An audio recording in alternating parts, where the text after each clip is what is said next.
নমস্কার বন্ধুরা, আমি সুপ্রিয়া। আশা ভিলেজ কিচেনের পক্ষ থেকে সকলকে জানাই স্বাগত। চলে এসেছি আজ আবারও একটি নতুন রেসিপি নিয়ে আপনাদের সাথে শেয়ার করতে। আজকের রেসিপিটি হলো মাছের ডিমের কাটলেট। এর জন্য আমি এখানে 250 গ্রামের মতো মাছের ডিম নিয়ে নিয়েছি।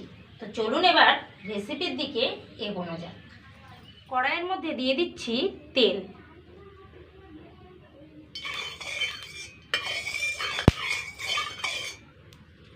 তেলটা গরম হয়ে গেছে, এবার তেলের মধ্যে দিয়ে দিচ্ছি কিছুটা কুচনো পেঁয়াজ।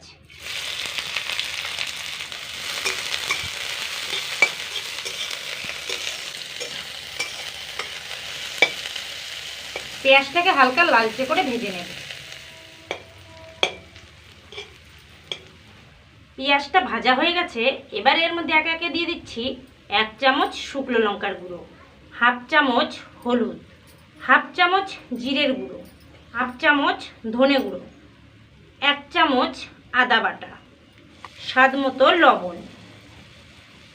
মশলাটাকে বেশ ভালো করে কষিয়ে নেব। মশলাটা কষানো হয়ে গেল, এবার আমি এর মধ্যে দিয়ে দিচ্ছি জল।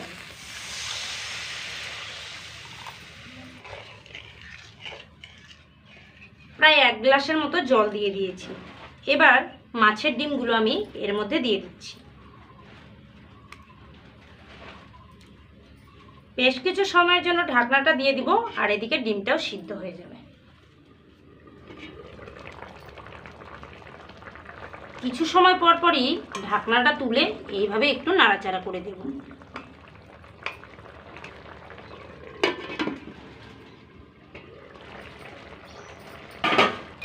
ডিমটা অনেকটাই সিদ্ধ হয়ে গেছে।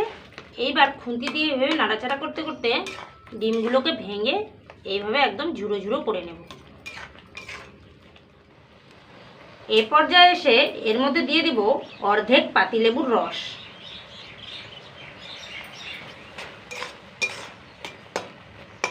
এইভাবে নাড়াচাড়া করতে করতে ডিমগুলোকে একদম ঝুরঝুরে করে নামিয়ে নেব। সামান্য একটু গরম মশলার গুঁড়ো দিয়ে মিশিয়ে নিয়ে এবার এটা নামিয়ে নেব।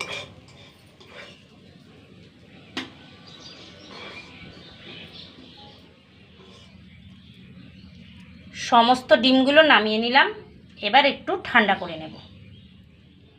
এবার এর মধ্যে দিয়ে দিচ্ছি বেশ কিছুটা মুড়ির গুঁড়ো। এখানে আমি কিছুটা মুড়ি ব্লেন্ডারে এভাবে গুঁড়ো করে নিয়েছি, সেটাই এখানে দিয়ে দিলাম। দিয়ে দিচ্ছি ম্যাশ করা 2টো সিদ্ধ আলু। সমস্তটা খুব সুন্দর করে মিশিয়ে নেব।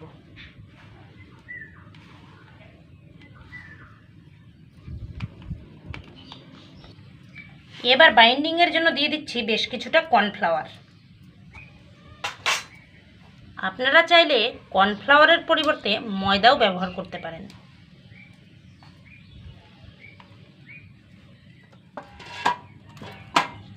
সমস্তটাই মেখে এরকম একটা ডোয়ের মতো তৈরি করে নিয়েছি। এবার এখান থেকে অল্প অল্প করে নিয়ে কাটলেটগুলোর শেপ দিয়ে নেব।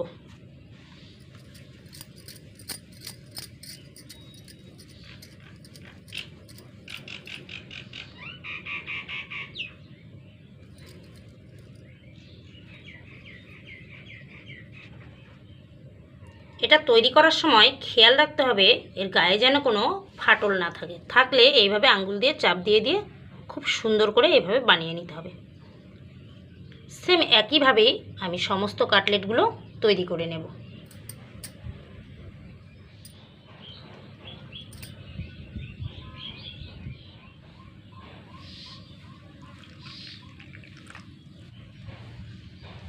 তিন চার চামচ ময়দা নিয়ে তার মধ্যে জল দিয়ে একটা পাতলা ব্যাটার তৈরি করে নেব।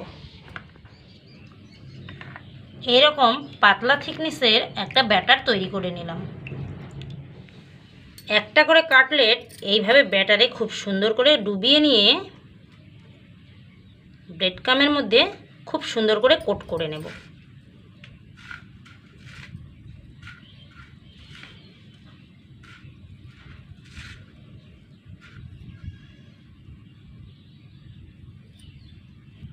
একে একে সবগুলোই এইভাবে খুব সুন্দর করে কোট করে নেব।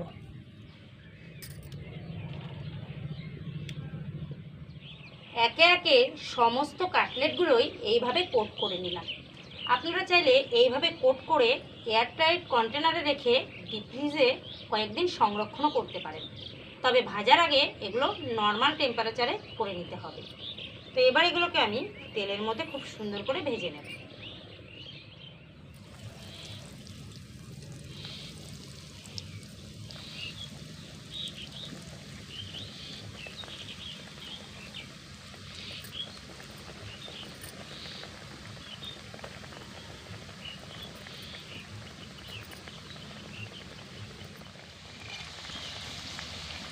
এগুলোকে এবার উল্টে পাল্টে বেশ লালচে করে ভেজে তুলে নেব।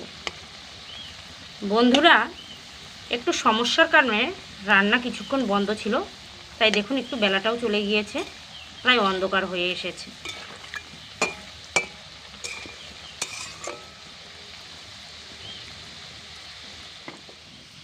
এ পর্যায়ে এসে এগুলো আমার ভাজা হয়ে গেছে, তাই এবার এগুলোকে তুলে নিচ্ছি।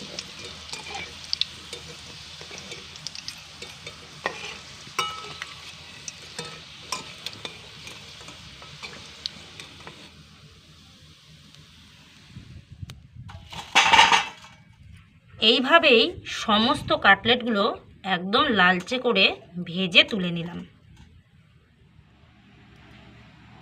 দেখুন বন্ধুরা, কতটা সুন্দর হয়েছে, আর খুবই সহজ একটি রেসিপি। যদি ভালো লাগে অবশ্যই একবার বাড়িতে ট্রাই করবেন। আর খুব বেশি দেরি করব না, আজ এ পর্যন্তই।